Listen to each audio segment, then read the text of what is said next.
So today we're going to talk you through one of the how to build a Fiesta ST for the new race series at Mandal Park. We're preparing 6 cars here, and we're going to show you this. This is our 6th car here now. So we're going to show you a sequence of events as to just an insight into what goes on to build one of these race cars. So as you can see inside the car, the guys have already stripped pretty much most of the interior out apart from the carpet. And if we lift up the carpet, we can just show you the sound deadening. So this is designed for road use to cut down on the road noise. Sound deadening they call it. So all that needs to be removed for the roll cage. We also remove all of this seam sealer, which is all over the car. Also there's sound deadening on the roof, which needs to come off. So there's around about 8 or 10 hours in stripping all that. It's a torturous job, and once that's complete, then we start fitting the roll cage. So you can see we've removed the dashboard for the cage. The heater box will also come out, and everything in behind here is all cleaned out to get the shell ready for the roll cage. So several hours later we can show you the progress inside this Fiesta. Mark is inside here working away.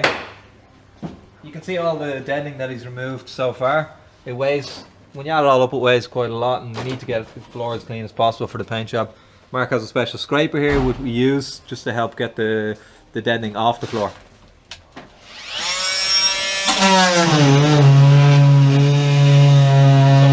You can see some of the items that we've already removed. You can see the dashboard, which will obviously go back in after we reshape it around, reprofile it around the roll cage so it fits back in.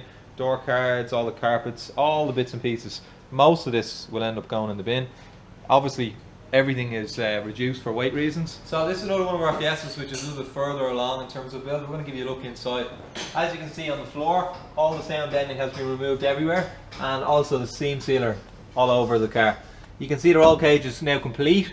This is in the final stages before it goes to the paint shop. This roll cage is an OMP FIA approved cage, designed specifically for us, only available through Murray Motorsport. And you can see that it has all of the gussets you need for FIA approval. It's got windscreen pillar support.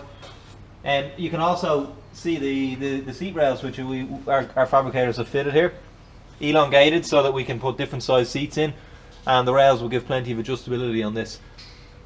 You can also note that the heater box is now fitted back in the car, which makes it a bit awkward in terms of painting, but we can't get this in unless it goes in with the cage, and this is a requirement as per the regulations. We have to retain the heater box.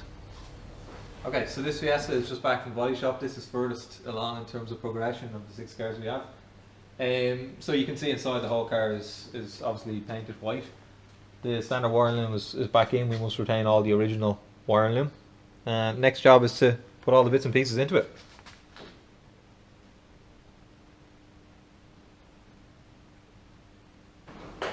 So we're just going to give you an update on how this Fiesta is getting along. You can see obviously we removed the engine gearbox during the build. This is an OMP strut brace, it's just sitting here, but obviously it will be bolted in to help stiffen up the front end of the car. I'll give you a look at the gas damper. We developed this with gas. They sent over a test set and we did a couple of days testing. So we optimised the kit with springs, a valve, and we changed a few bits and pieces on the setup and also on the rear. Just to make it as cost effective as possible for the series and to keep all the cars the same. So every damper is the same. You must use the spring that's provided by gas. And you can see also we developed our own top mount here, which we designed just to give it a little bit more camber and caster. You can see the way we notched out the top of the turret, which is permitted in the regs, and you can see on the far side the shock is already fitted on the position of where it sits. So I'll just give you a look at a couple more bits and pieces which are ready to go into this car. Obviously some air-clipped brake hoses. We've also got an upgrade on the hub which holds the bearing in place, stops the bearing moving in and out. This is an aluminium ring which we're allowed fit. You can see an oil cooler. This is for the power steering because these cars are prone to give a bit of problems with power steering. So we have the cooler, but we also have a kit that we developed, a pipe kit which goes straight into the car. So all the bits and pieces we've developed for our own cars is available to all our customers. And we're also, oh yeah, the other thing to mention is this is a Powerflex polyurethane bush which is already fitted in this car, but it just helps stiffen up obviously the wishbone. So I'm going to give you a look inside. Mick is working away here. So you can see Mick is fitting the Odyssey dry cell battery. You can also see there's a SPA extinguisher next to go in. You can see the dashboard is all fitted. It's important to get the dashboard in before the windscreen because it needs to go in from the windscreen because obviously it doesn't go past this bar.